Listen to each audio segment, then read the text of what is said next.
Monday. It is Thanksgiving week. First and foremost, Mr. Greg Dickerson, happy Thanksgiving. Happy Thanksgiving to you and everybody watching. I hope you have a great holiday. Yeah, absolutely. Absolutely. Can you believe that 2021 is like 5 weeks from being over?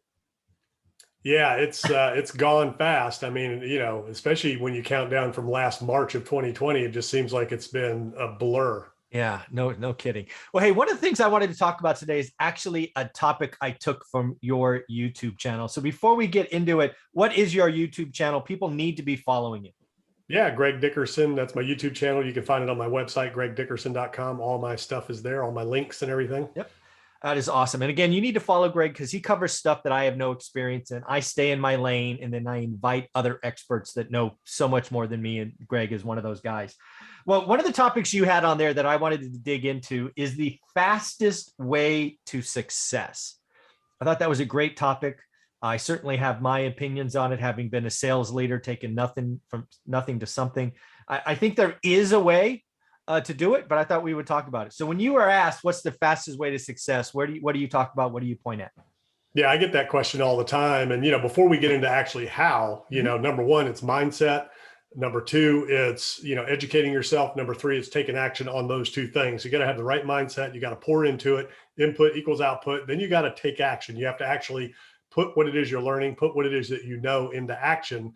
And then, and the way you do that. So the how is, you find somebody who is where you want to be or doing what it is you want to do, and you go do that. You find the best in the business, the best in the industry at whatever it is you want to do, and just copy them because, success leads, roadmaps. It leads footprints. So that's all you got to do is look at what they did, how they did it. And there's a lot of ways you can do that. Number one, you can buy their book, if it's somebody who's successful. Generally, a lot of people have written books. You can read about them. A lot of people go on YouTube like us and talk about how we did what we did. I've got courses, then you can hire people as mentors, or you could do like I did. And I hired people that were better and smarter than me. And I learned from them. I surrounded myself with people that were better and smarter than me. Mm-hmm. And that's really what it boils down to is, you really have to surround yourself with people who are further along than you. You want to be the dumbest guy in the room when any subject comes up. Yeah. Because if you're not, and if you're the smartest, well, you're either a genius and, you should be there already, or you're in the wrong rooms. So that's really the key. Yeah, this is exactly where I would have taken this topic is, again, I think success leads clues. I think there's one of the things I truly believe is if one man can do it, anybody can. Right. So if you have like the 4-minute mile is the greatest example ever. Right. For the longest time, it was believed that the heart would explode if we ever did that. So-and-so did it. I forget his name, but, shortly, like a month later, 7 or 8 other people had done it. And the record's, sub 350 now or whatever it is.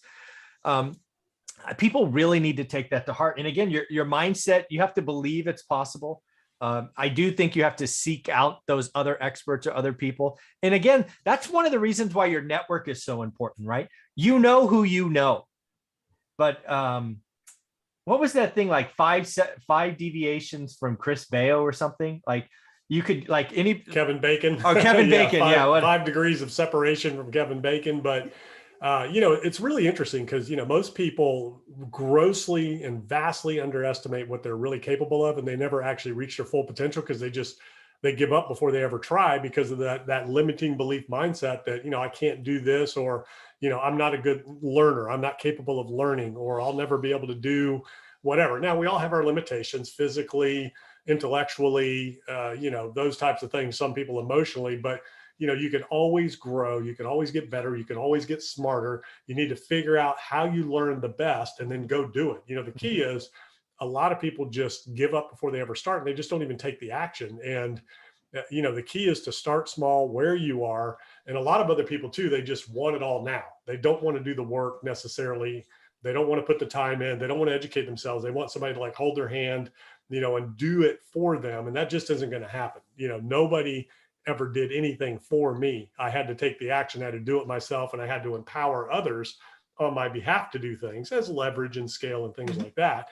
Yeah. But when it comes down to it, if you want to start a business, nobody's going to start a business for you and then say, hey, go do it.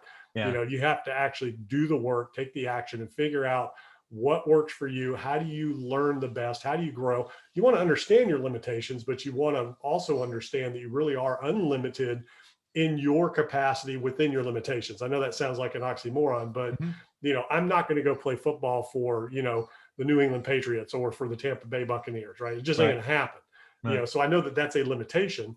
So I can be the best I can be. If I want to be in the NFL, well, there's other things I can do where I can be an expert and I can be the best at it. I'm just not going to be the one on the field. Right. Yeah, I think that's very well said. And again, I was asked the other day, there's a couple of things to talk about here. One, I was asked, when you got that first rental, which I talk about at Norris Drive, to when we had 100 units, what was the biggest difference, right? In the answer, you kind of brought it up. It was time. We did the same things to get that first unit that we did from 1 to 100. Focus, daily discipline. Focus, daily discipline. The only other thing was time. Because we had to use our capital, we had to be in a hot market. I didn't live there. I just had to keep going. And now I can look back over 22 years and go, we got there. Some people starting, they're like, they just don't see it, but we're trying. The key. Discipline is the key. And, like a lot of people will look at you, and like in my career, a lot of people looked at me and they're like, oh man, overnight success. It's easy for you guys. It was way harder for you and me when we got started because the information that's out there now wasn't out there before. Yeah. There was no YouTube University. Abundantly everywhere, that information wasn't out there. I mean, there were some books and, things like that, but you didn't have, people like us that you could take courses, that you could hire as coaches or, do consulting, things like that. But, really the key is it's discipline. And a lot of people don't understand what discipline is. Discipline is taking deliberate action on a regular basis towards that goal. And let's just use, real estate investing, like buying a house. A lot of people will stop short of one and they just won't go to the next level because they don't think they can, or they, whatever, or they'll quit looking at deals because they don't think there's any out there, or they'll quit making offers. The key is discipline. You have to do every single day something towards that goal. And if you're starting straight from scratch, do something small. If you haven't done anything, you're afraid to do a deal and you don't think you can, just start looking at properties every day. On Zillow or wherever. Just start looking. And then the next step is start making offers. And then the next step is you get one.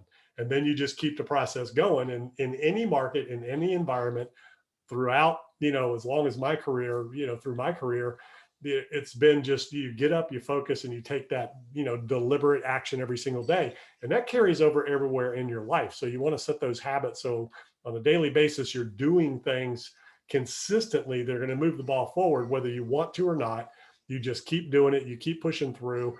If you want to, be successful in any endeavor, you got to get up, put your feet on the floor, make your bed up and hit it. Get that win right out of the gate every single day, same time, go to bed at the same time, get up at the same time, have that routine to get yourself going in the morning. Take care of those things first that you hate the most, and then get after it the rest of the day. And the rest of the day is easy. And, that's discipline. It's doing the things on a daily basis that you may not necessarily want to do, but it's going to move the ball forward. And once you start doing it, you start getting success. Then success breeds success. Discipline builds on itself. Motivation builds on itself. And then next thing you know, you're always disciplined. You're always motivated, and you'll just do whatever it takes. And you have to be relentless and tenacious in going after those goals. And, I can't wait till we do our New Year's thing, because I've got a whole different take on New Year's resolutions and all that, and how to actually make a lifelong lasting change in your life. A lot of people know my story. I quit smoking and lost weight at the same time. I was a lifelong That's not smoker. possible. Yeah. 2004. I mean, That's I started awesome. 2004. I decided I was going to lose weight. Now, when I say lose weight, I lost like almost 80 pounds. I was about 80 pounds overweight. And I'm a tall guy. I'm 6'1", so I can carry a lot of weight, but I was looking a little chubber there. And so I did that and quit smoking at the same time, because I knew, when you try to lose weight, a lot of times, or when you try to quit smoking, a lot of times you gain the weight. And, you replace it with something else. Yeah. So there's a way that you can actually make those changes in your life. And it's the same thing. I use the same techniques that I use when I want to start a business, when I want to go achieve something. It's the same process. It works in any area of your life. So New Year's will be fun talking about that. Well, you know what? We may just jump that to the head of the line, and we'll do that as our second episode. What the heck? This again, the big thing for me is focus and daily discipline. It's step one in my course. People are always asking, and I'm like, I can point at the path. I can tell you it took me 20 years. Most people don't see that far, but you know what? You can focus and create a buy box. Everybody can do it. In fact, I was on a podcast yesterday called Sunday Service with Pace Morby's team. And we did that. We took Cody, who was hosting it, and we created a buy box in like 12 minutes. And I'm like, Cody, and anybody else watching this, that's all you can look at for 60 days. And then the next step is you look at that for 60 days straight, focus and daily discipline. So a lot of fun. We keep trying to tell people the way to go. Stop looking at, 22 years doing this. I got somewhere. You're down here at the bottom. It starts with focus and daily discipline. So Greg, one more time, how can people find you? Yeah, gregdickerson.com. All my info is there. Go check it out. Thanks, buddy.